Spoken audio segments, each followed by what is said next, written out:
খেয়াল দেখেন না কোনো কারণ তো তাহলে আমরা কি মাগনা জানি টিকিট দিয়েছি না আমরা ভাই।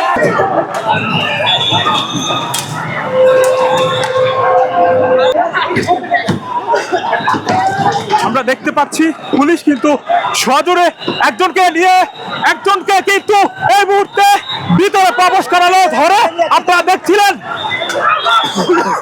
সকাল থেকে বুঝছি আমরা কালকেও আসছি, কালকে অনেক ক্যান্টিন মধ্যে, তারপর রাত্রেবেলা আমরা এসে টিকিট পাই নাই। আজকে আবার সকালে 5টার দিকে আসছি, এসে টিকিট পাই না কেন? তারা ব্ল্যাক মার্কেটে টিকিট দিছে। না ভাই, দুঃখের কথা কি বলবো, আমি আপনাদেরকে বলি, আমরা গ্রাম থেকে আসছি, আমরা সকালে আসছি ঢাকাতে আসছি, আজকে টিকিট কিনবো, আমরা খেলা দেখবো, তাই না? এখন এখানে আসে দেখি যে টিকিট তো নাই, এনারা বলেছে যে এটিএম বুথের মাধ্যমে, সরি ওখানে ব্যাংকের মাধ্যমে টিকিট নিতে হচ্ছে।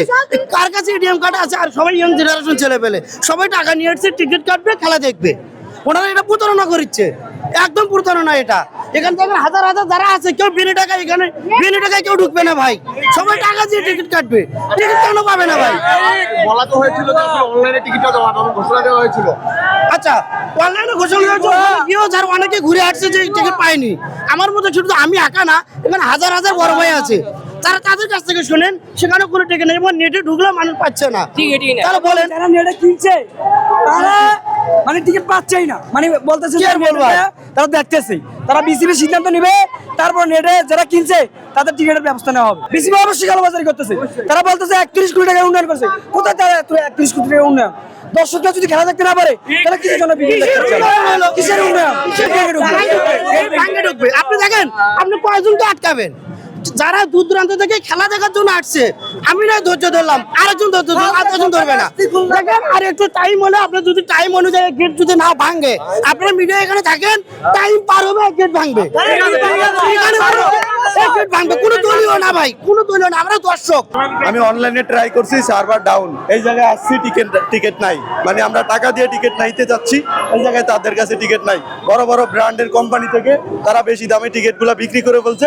এখন আমাদের সাধারণ দর্শকদের খেলা দেখার কোনো করে দেন, সুযোগ সুবিধা করে দেয়নি। যদি আমাদেরকে খেলা দেখতে না দেয়, এর থেকে বড় ভয়াবহ পরিস্থিতি হইতে পারে এই জায়গায়। কথাটা আমরা দেখতে পাচ্ছি তারা কিন্তু এই মুহূর্তে ভেঙে ফেলেছে এবং গেটের যে তালা রয়েছে সেটি কিন্তু তারা ভেঙে ফেলেছে। আমরা দেখতে পাচ্ছি এই মুহূর্তে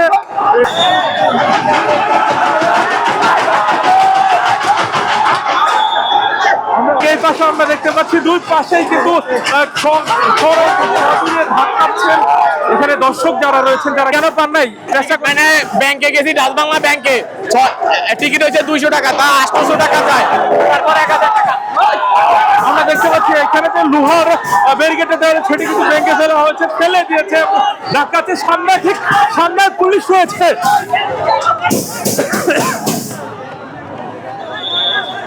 প্রচুর নিরাপত্তা প্রহরী এখানে দেওয়া হয়েছে।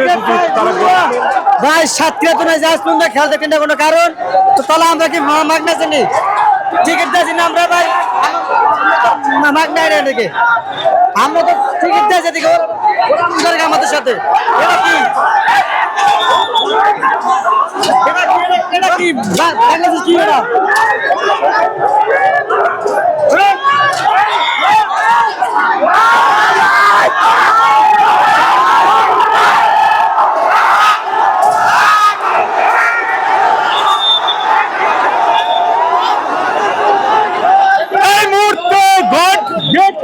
ভেঙে ফেলেছে, একদম ভেঙে ফেলেছে। আমরা দেখতে পাচ্ছি ঠিক উল্টো পাশ থেকে কিন্তু ঠিক উল্টো পাশ থেকে পুলিশ সেগুলো দিয়েছে। আপনারা দেখতে পাচ্ছিলেন খুব উত্তেজনক পরিস্থিতি এই মুহূর্তে তৈরি হয়েছে শেরেবাংলা জাতীয় স্টেডিয়ামের সামনে। আমরা দেখতে পাচ্ছি একটি গেট অলরেডি ভেঙে ফেলেছে, যেখানে যারা দর্শক রয়েছেন তারা তাদের অভিযোগ বিসিবি কালোবাজারি করেছে টিকিট, এবং তারা বিভিন্ন জায়গা থেকে আমরা দেখতে শুনেছি, এখানে খুলনা এবং বরিশাল থেকেও তারা এসেছে অনেকে, এবং তারা টিকিট না পেয়ে আজকে কিন্তু অনলাইনে ট্রাই করেছে। আমরা দেখছি সামনে ব্যাপক ভাঙচুর হচ্ছে এখন শেরেবাংলা জাতীয় স্টেডিয়ামের সামনে রয়েছে। আপনারা দেখছিলেন যে উৎসুক জনতা যারা টিকিট পাননি তারা অভিযোগ করেছেন বিসিবি কালোবাজারি করছে টিকিট।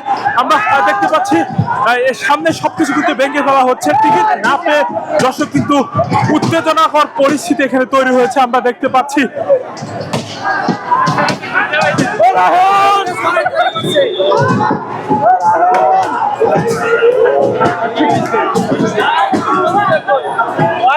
আমরা চতুর্পাশে কিন্তু দেখতে পাচ্ছি এখানে কিন্তু সাধারণ দর্শক যারা রয়েছেন তারা আসলে আজকে খেলা দেখতে এসেছেন তারা কিন্তু এখানে উত্তেজনাকর পরিস্থিতি তৈরি করেছেন তারা। আমরা একটু দেখবো, কথা বলবো কয়েকজনের সাথে। আমরা এখানে যারা আসলে ভাঙচুর করছে তাদের সাথে একটু কথা বলবো। ঠিক সামনে যে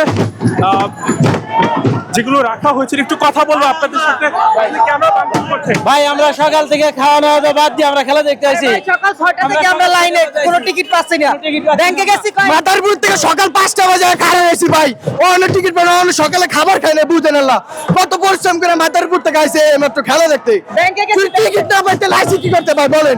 অনলাইনে ট্রাই করেছিলেন? ভাই অনলাইন বন্ধ, ডাইরেক্ট বন্ধ। অনেক টিকিট দেয় না ভাই, আর সব বন্ধ। অনলাইনে কি মনে হচ্ছে টিকিট কি হয়েছে? ভাই টিকিট বলে খালেছে খাঙ্কির বলে বলতে পারি না, টিকিটই দেয় না। 2000 টাকা, ও 200 টাকা টিকিট 2000 টাকা মানেছে। 2000 টাকা কোথায় টিকিট পাওয়া যাচ্ছে? ভাই এবারে এই মাত্র বিক্রি হয়েছে, একটু আগে এই জায়গায় বিক্রি হয়েছে, বুঝছেন? অনার উড়ে আলেছে, অনেক যে পোলাপান ভাঙচুর করতেছে ইল্লিগাল কি কথা বলছিলাম এবং দেখাচ্ছিলাম এখানে যারা উৎসুক জনতা রয়েছেন। আপনারা দেখছিলেন যে ঠিক সামনে কিন্তু ভাঙচুর করা হয়েছে এবং তারা তাদের যে অভিযোগ টিকিট বিসিবির দিকে তারা অভিযোগ দিচ্ছে, টিকিট কালোবাজারির অভিযোগ তারা দিচ্ছে। আপনারা দেখছিলেন সামনে কিন্তু অনেক উৎসুক জনতা আমরা দেখতে পাচ্ছি, তারা লাঠি সুটা হাতে নিয়ে তারা কিন্তু ঠিক ইট পাটকেল ছুটছে পুলিশের দিকে। আমরা সামনে পুলিশ দেখতে পাচ্ছি ঠিক এই দিকে। পুলিশকে বেশ সতর্ক অবস্থানে আমরা দেখতে পাচ্ছি। এইখানে আমরা সাধারণ দর্শকদের সাথে কথা বলেছিলাম, কিছুক্ষণ আগেও তারা কথা বলেছিলাম তাদের যে খুব বিভিন্ন জায়গা থেকে তারা আসছেন এবং তারা টিকিট পাননি। আমরা দেখতে পেরেছি যে শেরেবাংলা জাতীয় স্টেডিয়ামের যে গেট রয়েছে গেট কিন্তু ভেঙে ফেলেছে এই পাশে।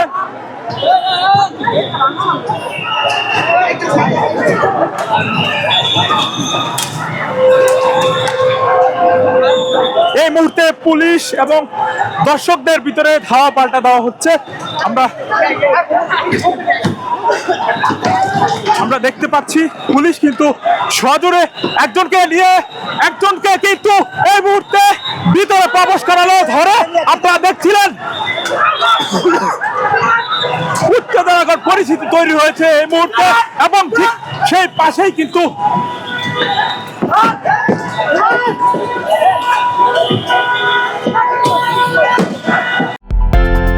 বিদেশ থেকে প্রিয়জনকে উপহার পাঠান প্রবাসী শপের মাধ্যমে। যোগাযোগ করুন স্ক্রিনে দেওয়া নম্বরে।